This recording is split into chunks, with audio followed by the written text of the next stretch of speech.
महाराज, झाली तुमची जयंती एकदाची.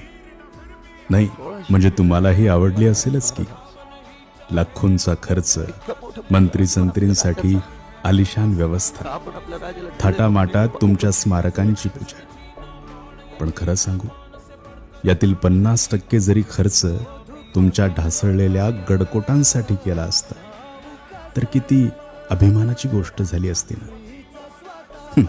दुर्दैव, आम्ही गडकोटांकडे फक्त पर्यटनाच्या दृष्टीनेच बघतो. पण खऱ्या अर्थाने ही गडकोट तुमची खरी स्मारकं आहेत हे आम्ही विसरतो. काही हात या स्मारकांना जिवंत ठेवण्यासाठी राबतायत, पण त्यांची ताकद कमी पडतीये.